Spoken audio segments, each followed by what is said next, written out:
Welcome back to The Price of Business. I'm your host, Kevin Price, talking to you about you and your business. It's your business to keep up with what's happening with our personal liberties and what's happening in the national security front.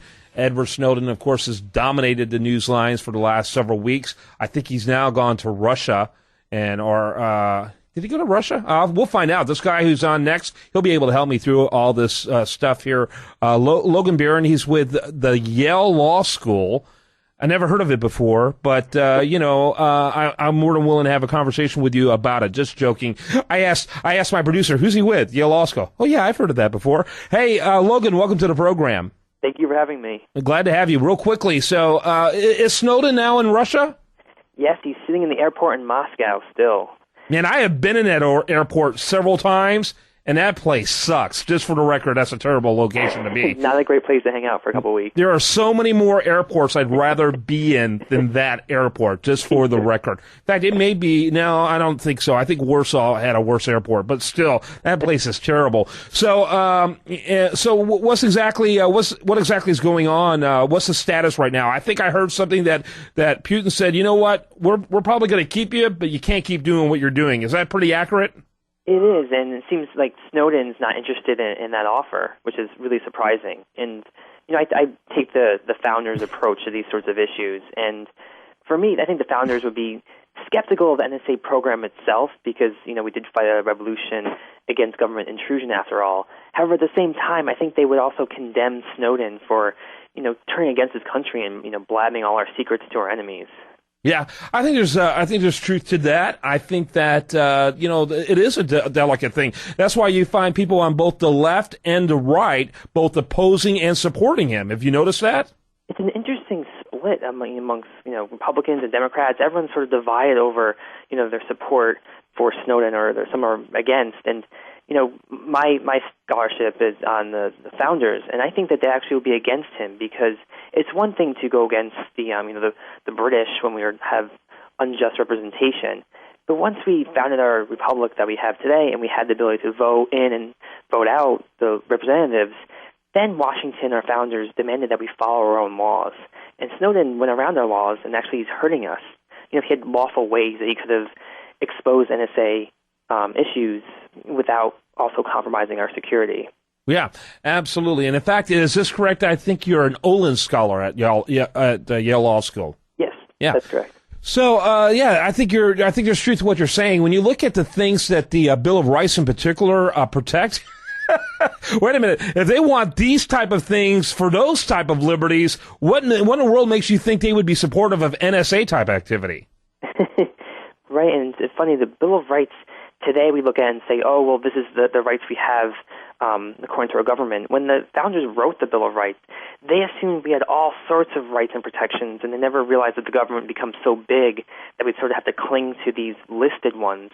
So, when it comes to the NSA spying on the American people, the founders would be very, cautious about doing such a thing because, they saw back then the potential for abuse.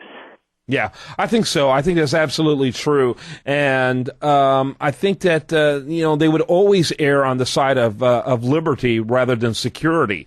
And I think we've got a lot of people who are more than willing to trade their liberty for security in this country. We are quickly evolving into pet-like status as a people. Yeah, it seems like we're going in that direction. I think Franklin had the famous quote, those who be sacrificed essential liberty for temporary security deserves neither. Yeah, that's right. And that resonates, no question about it. And so, what do you see happening as this goes along? I giggled a little bit while we were talking about the situation in Russia. I'm expecting his next stop, if he wants to continue to be in this business, maybe North Korea.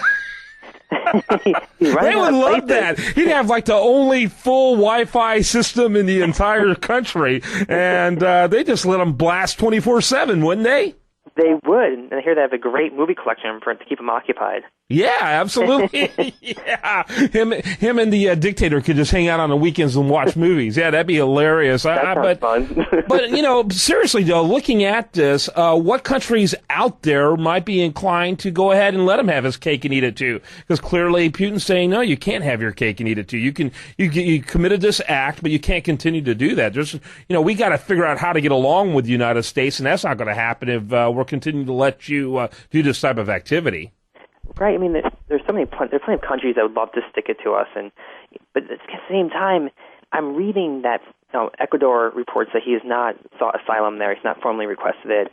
Even Venezuela, they have not received a formal request. So I'm not sure what he's trying to do, because it doesn't seem like he has his act together and really has a plan to get asylum anywhere at this point.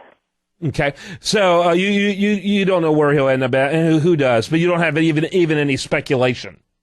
I don't. At this point, he sort of has everyone scratching their heads. Yeah.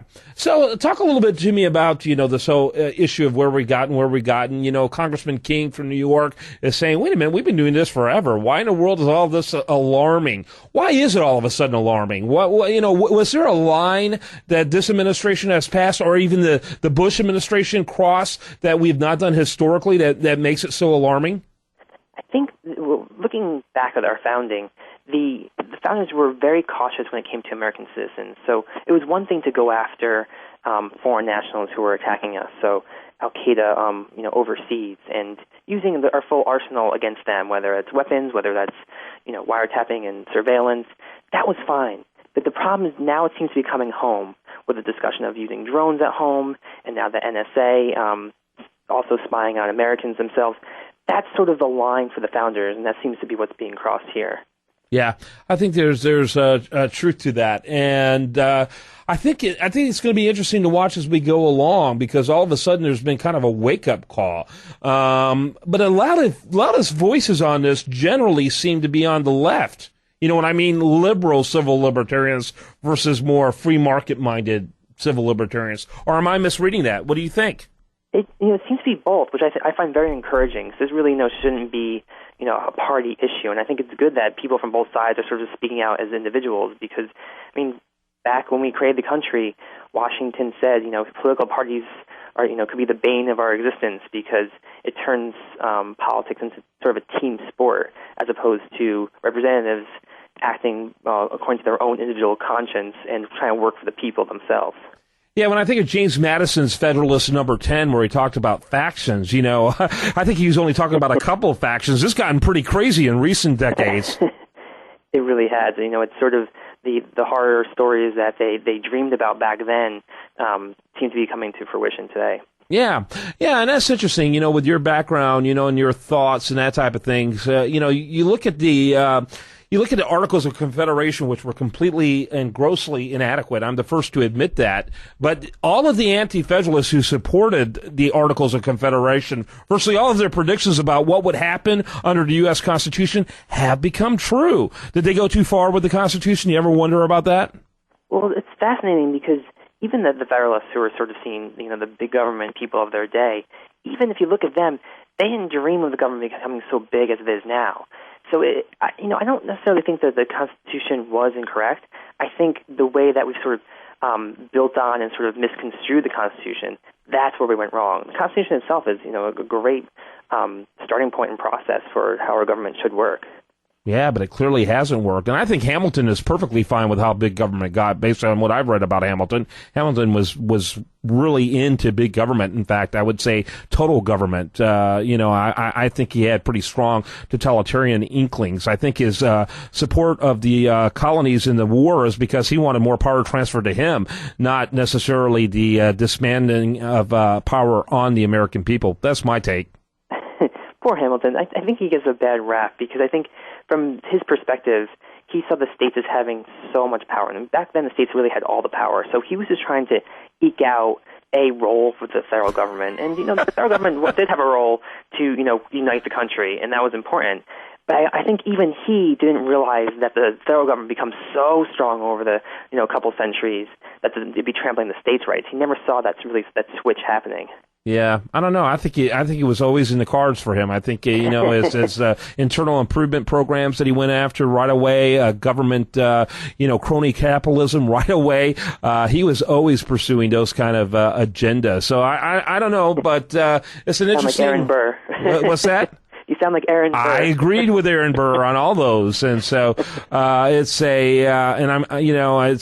an interesting debate. It's one of those ones we could go on and on. But I challenge the listener out there: check out Article 1, Section 8, the 17 enumerated powers of Congress, and then look at what the federal government does today, and you're going to go, "What the heck?" And so, anyway, thanks so much for being with us. How do we get more information about you? So you can check out my book, Blood of Tyrants. It's on Amazon or in bookstores nationwide. Awesome. What's your website? www.bloodytyrants.com. Thanks so much for being with us. Thank you for having me. You bet. All right, when we come back, we're going to have more for you. Do want to remind you, best content here, it shows up over there at usdailyreview.com. While you're there, like it on Facebook. Follow it on Twitter.